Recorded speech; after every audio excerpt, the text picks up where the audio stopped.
Hola, soy Javier Benavente Barrón. Te presento Personas que lo cambian todo. La vida más íntima de personas que nos inspiran por su poder y su bondad para mejorar el mundo. Comenzamos. Gracias Vivo Fácil por patrocinar este podcast, por facilitar la vida a millones de personas, por hacer que disfruten de la vida y por cuidar de los suyos y de sus cosas, sus casas, sus vehículos, sus mascotas. Y desde 1999, esos más de 25 años de trabajo de Vivo Fácil dan tranquilidad. ¿Sabías que 3 de cada 4 trabajadores de los servicios centrales de Vivo Fácil son personas con discapacidad? Pues sí, ellas son precisamente los motores del cambio. Entra en el mundo vivofacil.com y disfruta de la vida.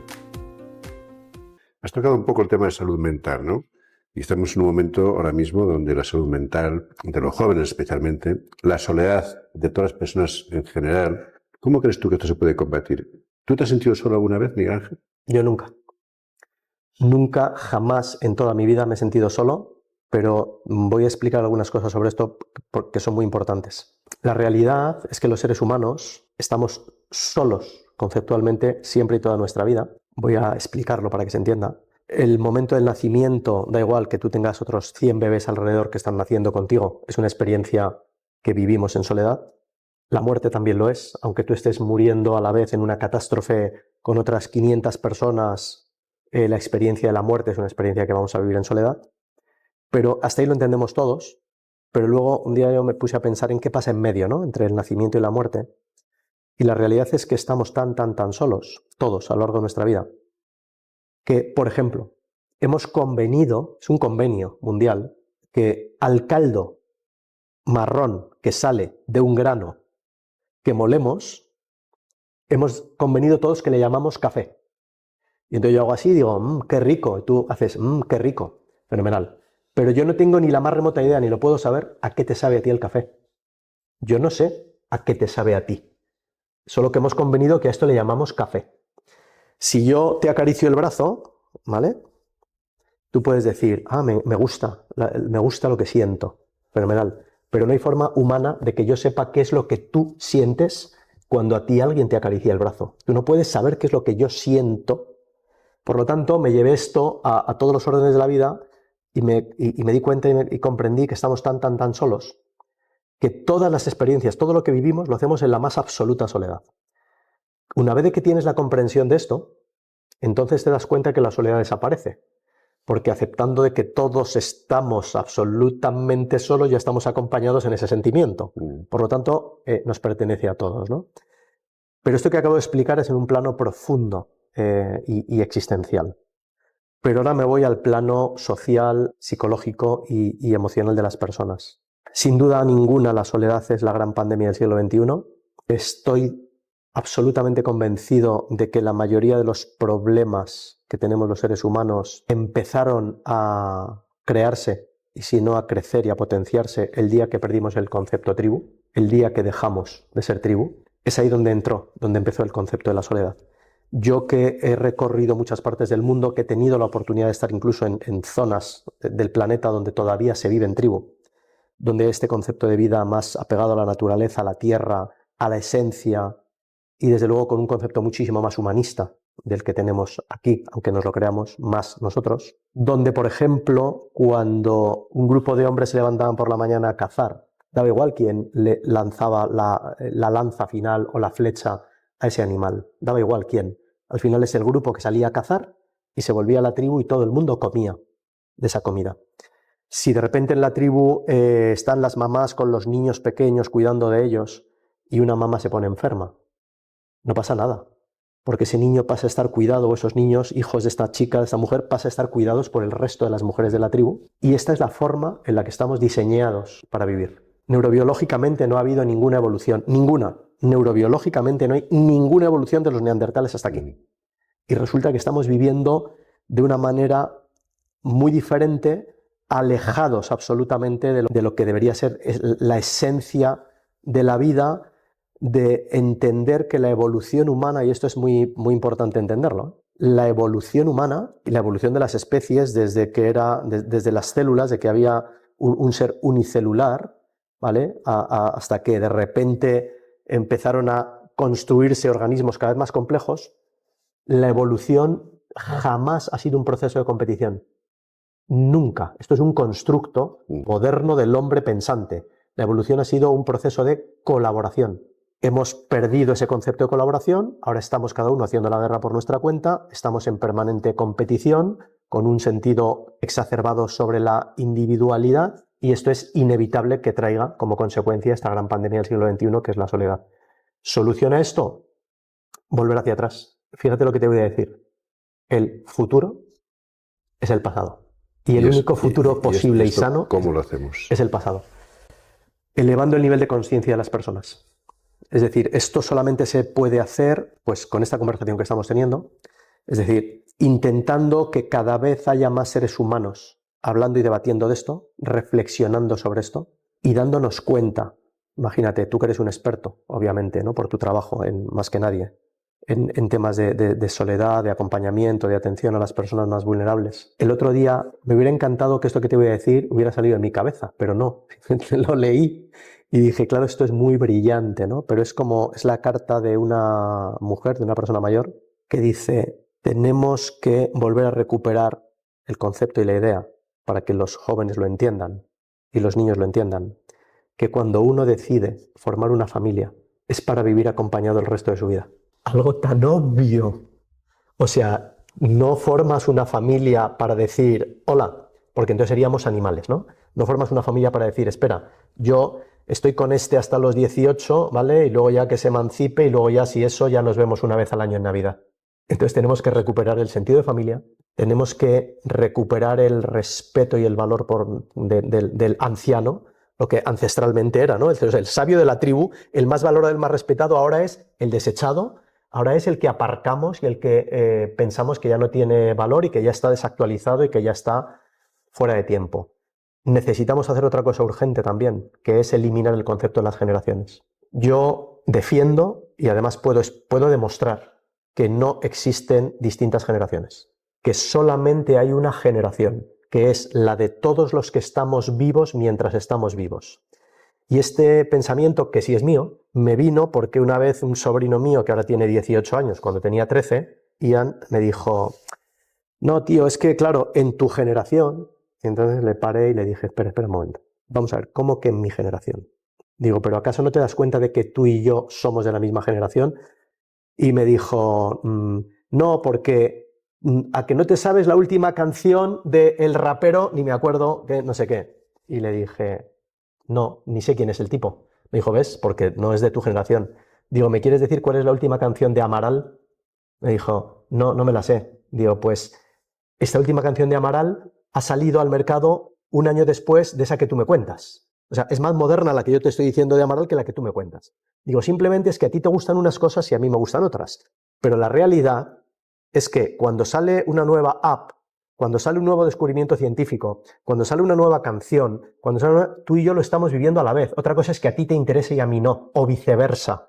Pero y le dije, mientras yo viva, que por ley de vida tengo que morir antes que tú, mientras yo viva, tú y yo vamos a ser de la misma generación, porque estamos viviendo en paralelo lo mismo. Entonces le dije, ¿el respeto de dónde tiene que venir? Es al revés. Lo que tienes que pensar es que yo soy de generaciones de las que tú no fuiste. Pero yo siempre voy a ser de la tuya. Aquel niño de 13 años hizo así, se echó para atrás, me dijo, ya lo he entendido. No me ha vuelto jamás a decir los de tu generación. Sí, sí. Bueno, esto me recuerda, yo rodando contigo, bueno, rodando tú, el capítulo en el que yo participé del Camino Interior, una cosa que me sorprendió enormemente y me llenó de alegría, que fue tu madre acompañándote siempre, ¿no? Y un poco me recuerda lo que estabas contando ahora. ¿Qué importancia tiene para ti tu madre? Toda. Yo tengo que decir que no solamente es que reconozca que tengo un Edipo, sino que además lo fomento. Entonces, me acuerdo de una película de Woody Allen, que es brutal, donde hay dos amigos de 50 años, no me acuerdo ni qué película es, o sea, la vi así en un zapping y de repente me quedé viendo la escena, dos amigos que estaban bastante borrachos, con 50 años los dos, por favor que nadie beba, yo no bebo alcohol, nunca lo he bebido, pero en la escena era así, que se dice, ¿no?, que los borrachos y los niños son los únicos que dicen la verdad, ¿no?, porque no tienen filtro. Entonces los dos estaban recién divorciados, los dos amigos, y estaban pues contándose las penas uno a otro, ¿no? Y le dice uno a otro, dice, oye, es increíble que hayan tenido que pasar más de 50 años para acabarme dando cuenta que de la única mujer de la que he estado realmente enamorado es de mi madre. Aquella escena fue brutal, me hizo mucha gracia porque yo dije, ¿no? Dije, efectivamente esto es tener un Edipo no reconocido sino fomentado. Mira, yo vi la siguiente escena en Nepal, cuando fui a rodar Rising Nepal para uno de los documentales para ayudar a las víctimas de aquel terremoto, hace 8 años o así. Yo estoy con uno de los protagonistas, Devendra Pokarel, cocinero en Katmandú, que su madre vivía en la Kumagta Kuribot, un pueblo a 8 kilómetros del epicentro de donde fue el terremoto. No sabíamos si la madre vivía o estaba muerta, ¿vale? Y entonces parte del documental fue que yo acompaño a Devendra Pokarel hasta la Kumagta Kuribot, hasta el pueblo aquel, que fue una odisea llegar hasta allí con las cámaras y tal, fue un esfuerzo gigante para ver qué pasaba. Efectivamente pudimos saber antes de llegar que la mamá estaba viva, porque le había pillado el terremoto fuera de la casa. O sea, la casa donde la madre vivía estaba destruida completamente, casa de piedra, o sea, lo hubiera matado, pero ella no estaba justo en ese momento dentro de la casa y por lo tanto salió viva. Y cuando llegamos allí, lo normal, voy a explicar una cosa, un truco de rodaje de documentales. Lo normal es que se hubieran encontrado y entonces después hubiera montado la escena y hubiera dicho, venga, ahora vamos a recrear el encuentro. Pero como yo lo que quería y lo que trato de hacer siempre en todos los documentales es que estén llenos de verdad, lo que hice fue un ejercicio con los cámaras y decir, vamos a hacer un plano secuencia que se llama en cine, donde no hay corte, donde vamos a ver a este tío que llega, lo cual hizo que como solo teníamos 2 cámaras, cuando este desaparecía de un plano, este cámara corría, se colocaba en otro punto para volverle a coger por el sitio donde entraba, para hacer un plano secuencia donde se ve, el espectador ve que no hay cortes. O sea, esto ha pasado tal y como lo muestro, ¿no?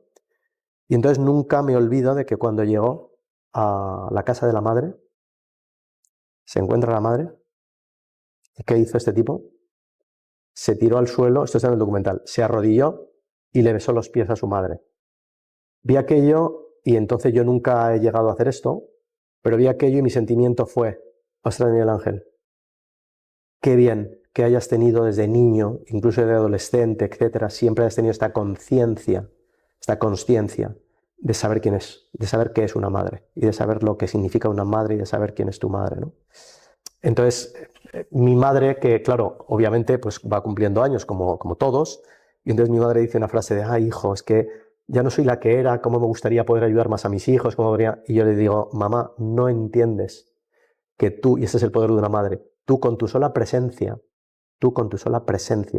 me llenas de energía a unos niveles gigantescos.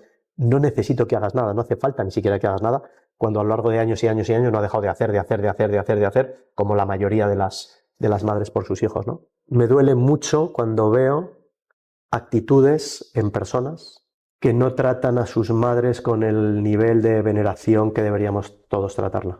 O sea, mi madre ha sido y es, y ojalá siga siéndolo mucho tiempo, bueno, y ojalá siga siéndolo mucho tiempo, no, lo va a ser para siempre mientras yo viva, porque el amor de una madre atraviesa tiempo y espacio, o sea que por ley de vida, si le toca irse antes que a mí, es igual, mi madre va a seguir enviando amor y va a seguir enviando fuerza porque es así para todos, y ojalá, y hablo mucho de ella por eso, porque me encantaría que todo el mundo fuese capaz de percibir esto, de darse cuenta, de que una madre, hasta cuando no está, la tienes ahí, y que está cuidando de ti. Y este es un tema, porque me tocas este tema que es el gran tema, o sea, el tema del amor de una madre es el gran tema. Te voy a contar una historia que expresa de la mejor manera posible cómo es el amor de una madre. Cuenta una historia que en un pueblo había un chico que estaba muy enamorado de una chica, pero la tipa era el diablo, de mala persona. No le hacía caso, y entonces él insistía, y entonces, fíjate si era mala ella, que le dijo un día, bueno, si de verdad me quieres, demuéstramelo. Y él le dijo, ¿qué quieres que haga? Y ella le dijo, quiero que me traigas el corazón de tu madre en una bandeja. El tipo, que estaba obsesionado con la chica, fue a casa, mata a la madre, le arranca el corazón, lo pone en una bandeja y se va caminando por el pueblo a casa de la chica a entregárselo. Como el pueblo era de noche y estaba empedrado, el tipo se tropieza y cae. El corazón salió volando. Cuenta la historia cuenta la historia, él se tropeza, se cae y cuenta la historia que de aquel corazón a 5 o 6 metros salió una voz que dijo: hijo, te has hecho daño. Fin de la cita. Ojalá todos tuviéramos la capacidad de comprender, cuando miramos a nuestra madre, que ese corazón que dice eso, en esta fábula que te he contado, en esa historia, es el de nuestra madre también. Miguel Ángel, tú que te has movido por todo el mundo, absolutamente por todo tipo de culturas, religiones, gentes distintas, ¿qué valor tiene para ti la diversidad? Es impresionante, claro. Como decía, la pureza está en la mezcla, ¿no? Que decía Pau Donés en una de sus canciones, Jarabe de Palo, ¿no? Que la pureza está en la mezcla.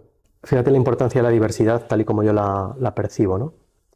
Por un lado, nos da la oportunidad de darnos cuenta y de descubrir lo únicos que somos, cada uno de nosotros. O sea, tan único que puedo darme cuenta de que soy absolutamente diferente de todo el resto de los seres humanos del planeta. De todo el resto de los seres humanos del planeta. Este concepto es muy importante. ¿Por qué? Porque hay muchas personas que por el sistema de creencias, por sus miedos, por traumas arrastrados, por muchas razones, hay un momento determinado que sienten que no valen, que a nadie les importa su vida, que su vida no tiene sentido, y esto está también detrás de muchos suicidios. Por supuesto, está detrás de muchas depresiones, de sentir que no valemos lo suficiente o que no valemos nada, ¿no? Hay una frase perversa, que todos hemos oído, que todos hemos aceptado. Yo también la acepté durante muchos años, porque a ti te la dicen, tú lo oyes de gente importante, de gente más mayor que tú, a la que le reconoces que sabe más que tú, y entonces tú te la crees. Y es esa frase que dice que nadie es imprescindible.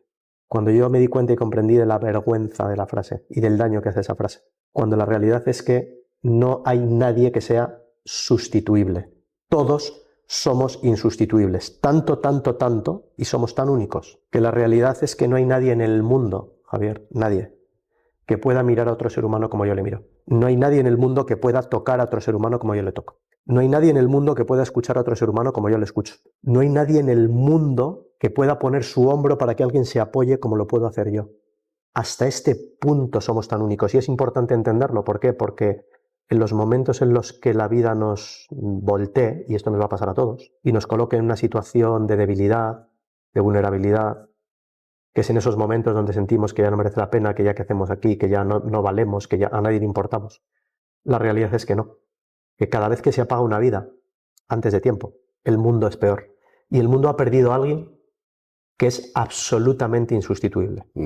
Entonces la diversidad, por un lado, ¿vale?, nos permite darnos cuenta de lo únicos que somos. Y por el otro lado, ¿vale?, esa diversidad a la vez nos genera algo que debería también formar parte del camino de nuestra vida, ¿no?, que es generarnos la humildad como para darnos cuenta de que en esta gran diversidad que hay muchas visiones, muchos sentimientos, muchas opiniones, muchas que son como mínimo, igual de válidas, igual de importantes, igual de imprescindibles e igual de únicas que las mías. Es realmente en el reconocimiento de la diversidad del otro donde yo soy capaz de ver lo importante que soy y lo importante que es el otro.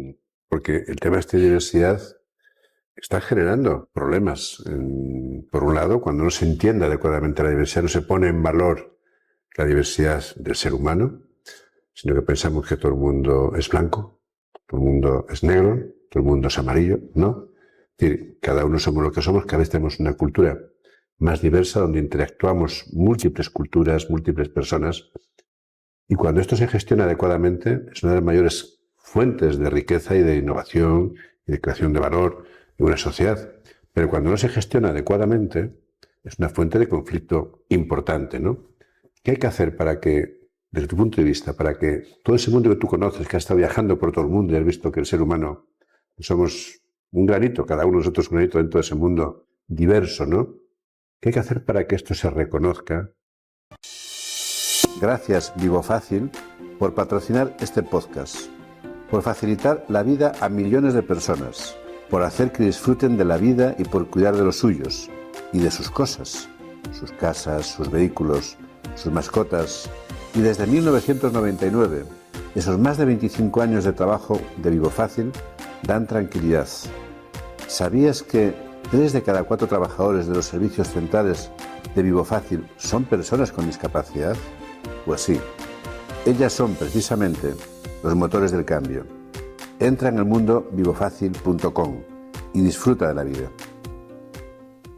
Porque el tema de diversidad está generando problemas. Por un lado, cuando no se entiende adecuadamente la diversidad, no se pone en valor la diversidad del ser humano, sino que pensamos que todo el mundo es blanco, todo el mundo es negro, todo el mundo es amarillo, ¿no? Es decir, cada uno somos lo que somos, cada vez tenemos una cultura más diversa donde interactuamos múltiples culturas, múltiples personas, y cuando esto se gestiona adecuadamente es una de las mayores fuentes de riqueza y de innovación y de creación de valor en una sociedad. Pero cuando no se gestiona adecuadamente es una fuente de conflicto importante, ¿no? ¿Qué hay que hacer para que, desde tu punto de vista, para que todo ese mundo que tú conoces, que has estado viajando por todo el mundo y has visto que el ser humano somos un granito, cada uno de nosotros un granito dentro de ese mundo diverso, ¿no? ¿Qué hay que hacer para que esto se reconozca? Sin ninguna duda, todo aquel que tenga la posibilidad, viajar. Fíjate que esto llevado al extremo, y yo lo he vivido en el extremo, a mí me han salvado la vida en algunas partes del mundo, personas que no tienen nuestra cultura, nuestra idiosincrasia, nuestro credo, nuestro color de piel. No digo raza porque tampoco acepto, igual que no acepto que haya generaciones, tampoco acepto que haya razas. Creo de hecho que el día que habremos evolucionado espiritualmente como humanidad, el día que entendamos y comprendamos que solamente hay una raza, que es la raza humana, y que solamente hay un país, que es el planeta Tierra. Entonces el día que entendamos esto, se acabó el lío y ya podamos de verdad empezar seguramente a construir un mundo más justo y más humano, ¿no? Por lo tanto, siempre que se pueda viajar, y cuanto más a sitios más diferentes, ¿vale? No es lo mismo viajar por Europa, donde uno siente que forma parte, ¿no? Más o menos del paisaje y del paisanaje, sino moverse a sitios lo más alejados posible de nuestro mundo, de nuestro micromundo, de nuestro universo, ¿no? Y otra de las claves que me parece importantísima es que los niños se eduquen ya directamente en esa diversidad. Vengo hace unas semanas de dar una conferencia en un colegio en Mallorca, en el Ágora Portals, que es un colegio donde hay 36 nacionalidades. 36 nacionalidades. Entonces me decía el director del colegio, pasé un día allí y es alucinante, porque me dice, tú piensas que aquí están conviviendo y compartiendo vida alemanes, ingleses, chinos, japoneses, españoles, no sé qué, o sea, de todas partes, desde siempre, desde el primer momento, donde dicen los menús que tenemos, porque se quedan a comer en el cole, dice, tenemos introducidos alimentos de todos los sitios, de cada uno de los países, de cada una de las culturas. Entonces, claro, cuando tú lo vives así, y cuando quien tiene la oportunidad de vivirlo así, sin ninguna duda, se va a llevar en la mochila estas dos cosas que yo decía antes, ¿no? El darse cuenta de lo único que eres, de lo único que somos todos, y de lo único que son cada uno de los otros y de la riqueza de esa diversidad, etcétera, ¿no?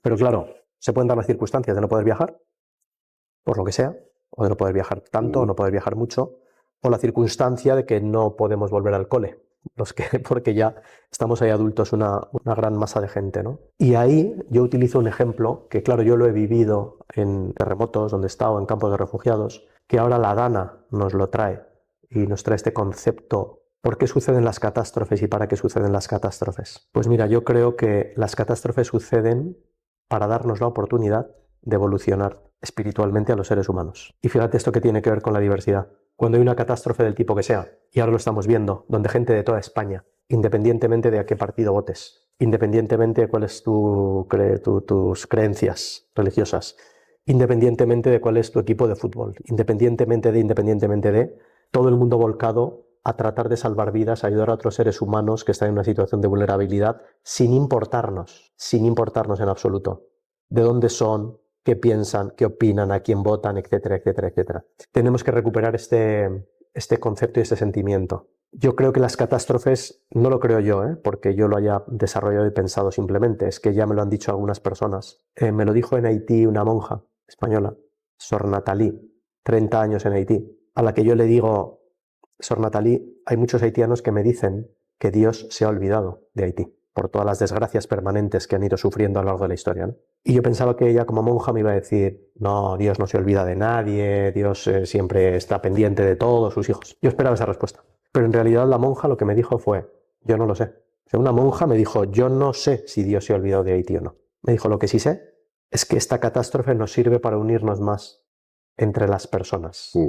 Una monja en Nepal después del terremoto, una monja budista en Nepal después del terremoto, me dijo, esta catástrofe nos ha servido para unirnos, me volvió a decir lo mismo en Nepal, budista, ¿no? Católica, me dijo, y también para que tomemos conciencia de la impermanencia de las cosas y de las personas. Si fuéramos capaces de mirarnos en los ojos, o sea, quita los rasgos, ¿vale? Porque así sería chino, así tal, no, quita los rasgos. Si fuéramos capaces de quedarnos aquí, solo en los ojos, y darnos cuenta de, ¿sabes lo que es lo que sucede cuando si tú pones la luz adecuada y yo me miro en tu ojo, ¿sabes lo que veo? A mí. El día que seamos capaces de darnos cuenta, ¿vale? De que lo que se ve reflejado en los ojos de cualquier persona a la que tú te pares a mirarle, eres tú mismo, se acabaron los conflictos por temas de diversidad. Miguel Ángel, podemos estarnos hablando horas, pero esto tiene su límite y tú, la verdad que es un lujo hablar contigo porque hablas todo súper interesante, pero tengo algunas preguntas que quiero hacerte todavía antes de que terminemos, ¿no? Otro gran tema es la inmigración. Y en Europa estamos viviendo ahora mismo todo el tema de inmigración como algo pendiente de resolver. Tú has estado por todo el mundo. O sea, lo que pasa, los países en desarrollo, los países desarrollados. ¿Cómo solucionamos este problema? ¿Cómo solucionamos el problema de la inmigración? Con corazón y con cabeza. El problema de la inmigración, me encantaría, lo digo de corazón, porque lo he pensado mucho también. Digo, ¿te imaginas que alguien fuera capaz de decir, hey, he descubierto la solución perfecta para que no mueran en el mar, para que no tal, para que... O sea, ojalá, me encantaría levantarme una mañana, pues no, quiero decir, no diría ni que es mía, ni cobraría la idea, ni nada. Cogería a los que mandan y les dirían, chavales, mirad que he tenido una inspiración y me he dado cuenta de que aquí está la solución, usadla. No digáis nunca que fue mía, da igual. O sea, es decir, lo que importa es que se resuelva, ¿no? Como no soy capaz y creo que nunca vamos a ser capaces de llegar a ese punto, desgraciadamente, y para no ser idealistas en un sentido infantil del concepto, ¿no? Pero ser lo más posibilistas posibles, me doy cuenta, porque yo mismo, si yo meto la razón en el problema de la inmigración, me doy cuenta de que tengo una postura. Fíjate lo que te digo, Javier. Si meto solo la razón, me doy cuenta de que tengo una postura. Y si meto el corazón, me doy cuenta de que tengo otra postura muy diferente, dependiendo de si meto el corazón o meto la razón. Para empezar, todos somos inmigrantes. Esto para empezar. Esto para empezar. O sea, el porcentaje de seres humanos, ya solo en España. Es decir, yo nací en Bilbao, mis padres son de Extremadura, es decir, estamos todos, es decir, o sea, todos somos, o sea, es muy poca gente, muy poco porcentaje de gente, incluso dentro de un país, que ha desarrollado su vida, a lo mejor de bisabuelos, abuelos, padres, nada, en el mismo sitio donde han nacido, donde han crecido, muy poca gente. Es decir, que es que un emigrante es un tipo que se va del pueblo a la ciudad. Ese es un emigrante. Lo que pasa es que es interno, pero ese es un emigrante. Es decir, todos los seres humanos somos emigrantes. Con lo cual digo, un punto de reflexión, primero que deberíamos pensar. ¿Por qué hemos emigrado la mayoría? ¿Por qué emigra la mayoría de la gente? La mayoría de la gente emigra para intentar dar una salida, ¿no? a su vida, o porque está en una situación de precariedad económica, o porque está, por supuesto, en un peligro de muerte, o porque está en una de persecución política, o porque, pero, quiero decir, no suele emigrar el que vive maravillosamente bien en un sitio, está fenomenal, tiene dinero para comer, ese normalmente no emigra, ¿no? Porque entonces sería otro concepto, eso no es emigración, ¿no? Por lo tanto, lo primero, pensar en que todos somos emigrantes. Segundo, tomar conciencia real de que cualquiera de nosotros seríamos cualquiera de esas personas que ahora mismo emigran, de África, de Latinoamérica, etcétera. Si nosotros nos viéramos en esas circunstancias, nosotros seríamos ellos. No hay debate, no hay discusión. O sea, es decir, la gente que viene con sus familias y que se hace kilómetros o que atraviesan fronteras en toda Latinoamérica para llegar a Estados Unidos, para tratar de dar una vida mejor a su familia, etcétera, etcétera, somos nosotros. Es decir, ellos somos nosotros en esa situación. Por lo tanto, tratar de actuar evidentemente con esa conciencia. ¿Dónde está, lógicamente, la parte de la razón? La parte de la razón está en algo que es muy obvio también. Y es que no hay ningún país, ni ninguna zona del planeta, ningún territorio en el planeta que tenga la capacidad de asumir millones y millones y millones y millones y millones y millones de personas. Y yo, por esta soberbia de la juventud y esta ignorancia de la juventud, no me olvido que yo estaba en París con 19 años, que estuve unos meses allí, y que me acuerdo de que oía muchos comentarios racistas. Es verdad que en aquel momento, me acuerdo que 8 o 9 de la noche, tú te metías en el metro en París y lo único que se veían eran negros. O sea, era un 90% de la gente era negra. Es decir, se decían, por la noche en París la gente blanca no se atrevía a ir al metro, ¿no? Pero yo en esa soberbia, ¿no?, de los 19, en esa ignorancia y tal, le dije, me acuerdo que le dije a un periodista de 35 años allí, le dije, oye, pero es que sois muy racistas, sois muy... Y me dijo, tranquilo, Miguel Ángel, el día que en España tengáis un 30% de población, vienes y volvemos a tener esta conversación. Me hizo luego reflexionar sobre esto, ¿no? Entonces dices, migración, y nosotros la necesitamos, indiscutiblemente la tasa de natalidad está como está, etcétera. Que tenemos que tratar de ver, de darle un orden para que esa emigración sea una emigración que viene de manera controlada, etc, etc.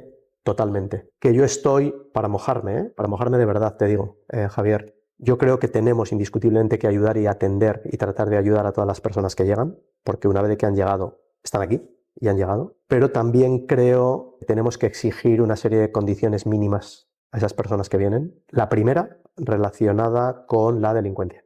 ¿Qué quiero decir la primera relacionada con la delincuencia? Que yo, como español, asumo y acepto que si un español comete un delito, me lo tengo que comer, porque no lo puedo enviar a otro país. Pero que quizá no sería tan mala idea que la gente que venga de fuera, que diga, mira, si usted comete un delito, usted va a ser deportado y no va a volver a poder pisar suelo español. Y este es el ejercicio que te digo de la dificultad, pero de unir el concepto de corazón y de razón, que creo que es la única solución, que no la total, y que no estoy seguro que sea ni siquiera muy buena, pero creo que es de todas las opciones que tenemos, la menos mala. Miguel Ángel, ya para ir terminando, uno de los momentos que te hicieron cambiar de vida, quizás en esta última parte, fue a raíz de tu experiencia en los Andes, donde escribiste el libro Renacer en los Andes. Se han vendido miles de ejemplares y el que no lo haya leído le recomendamos que lo lean, Renacer en los Andes. Pero a raíz de ese libro te ha permitido hacer, bueno, pues todo lo que estás haciendo después, y también ahora estás haciendo, pues, cosas que estás presentando. Antes comentabas algo de, pues,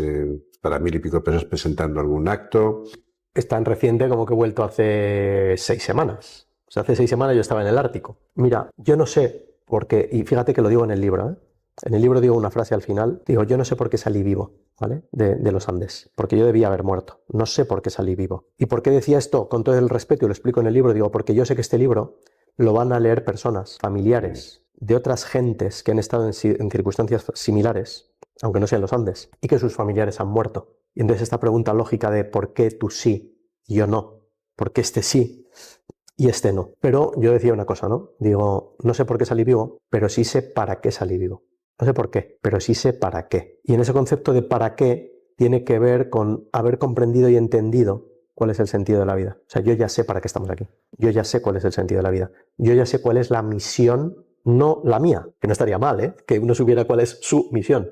No, es que sé cuál es la misión de los 8.000 millones de habitantes del planeta. Me sé cuál es la misión de todo el mundo, pero esto no es porque tengo una memoria prodigiosa ni una inteligencia prodigiosa y diga, ostras, o sea, que este sabe 8.000 millones de misiones. No, es que me di cuenta y comprendí que la misión es la misma para todos, con lo cual es muy fácil. Da igual si somos 8.000 millones que 100.000 millones. La misión es dar amor. La única misión que tenemos en esta vida, la única, es dar amor. Cada uno desde donde le toque.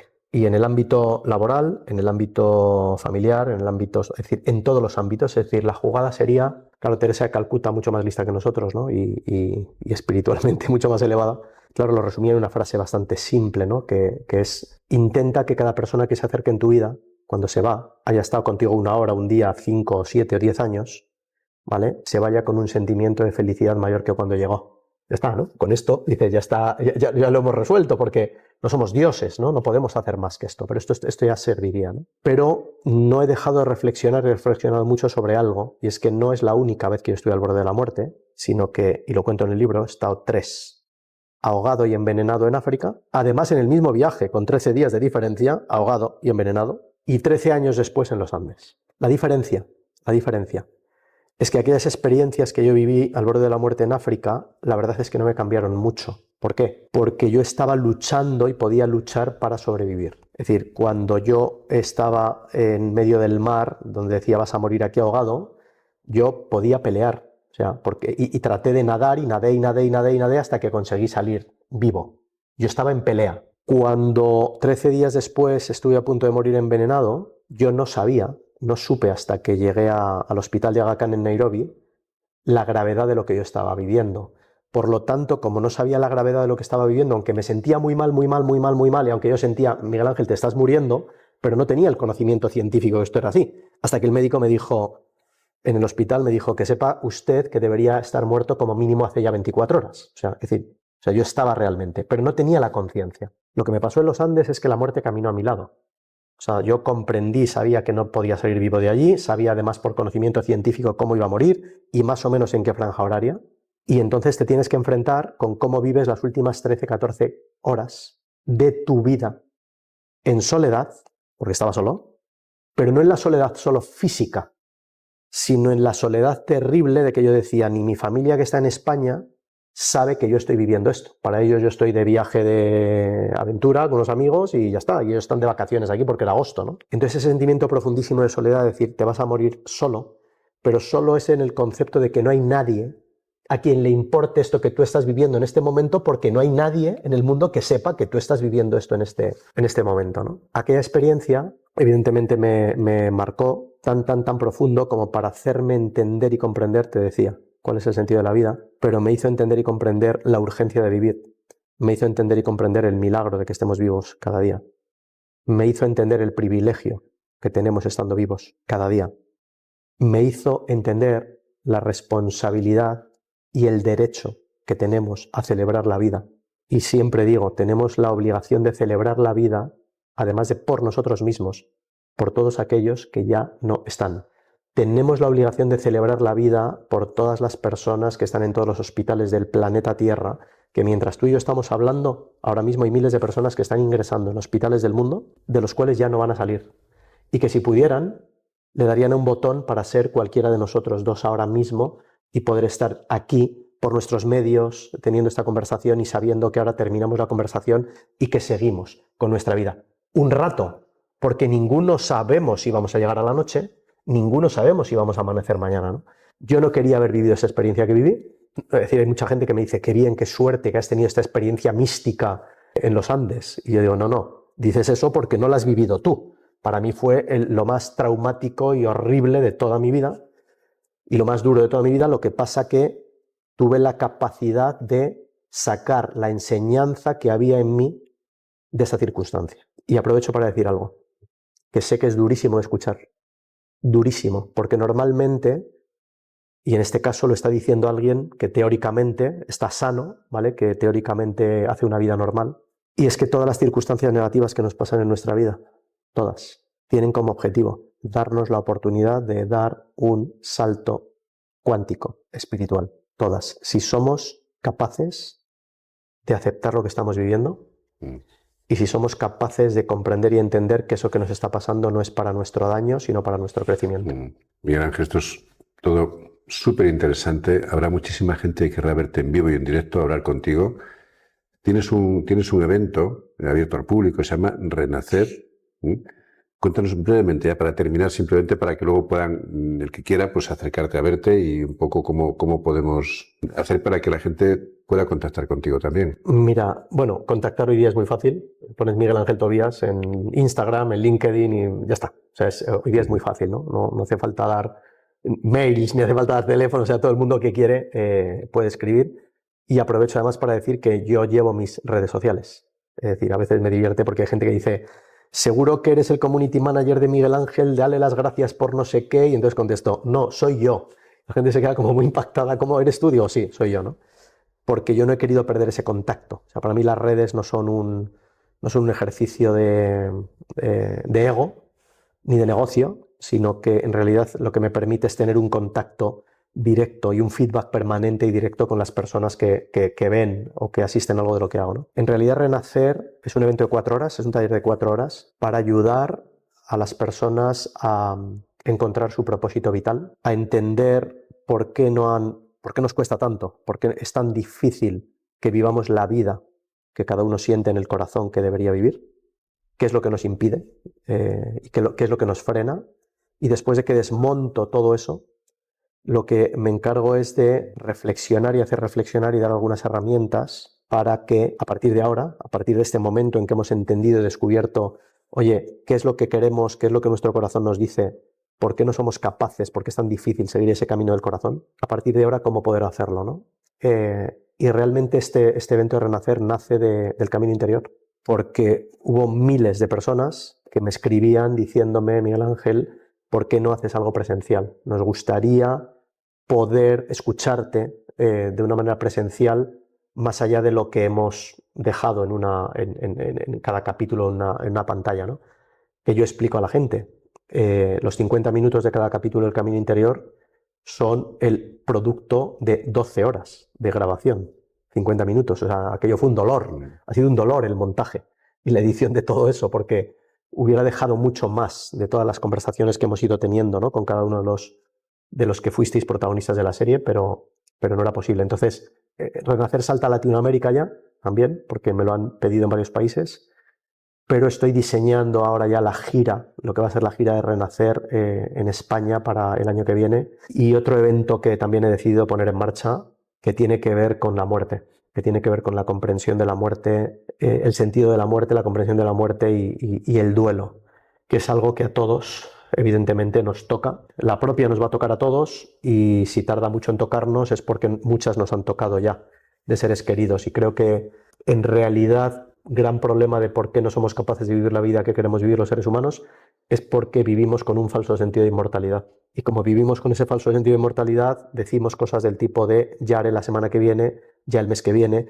cuando me suban el sueldo, cuando encuentre otro trabajo, cuando cambie de tal, cuando me case, cuando me divorcie, cuando me jubile, cuando... Y Miguel Ángel, hablando de la muerte, y para terminar, ¿cómo te gustaría ser recordado?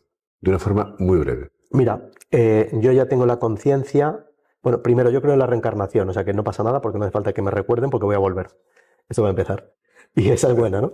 Y la segunda es, al revés, que tomemos conciencia de la importancia y de la urgencia de vivir ahora, porque a pesar de las redes sociales, las tecnologías, etcétera, etcétera, etcétera, que son de hace 4 días, lo cierto y verdad es que dentro de nosotros, tú y yo, dentro de 100 años, que dentro de lo que es el tiempo existencial y evolutivo es nada, es un instante, dentro de 100 años habrá alguien que dirá, yo tuve un tatarabuelo que se llamaba Miguel Ángel, del que no recordará ni su cara, ni sabrá qué era ni a qué se dedicaba.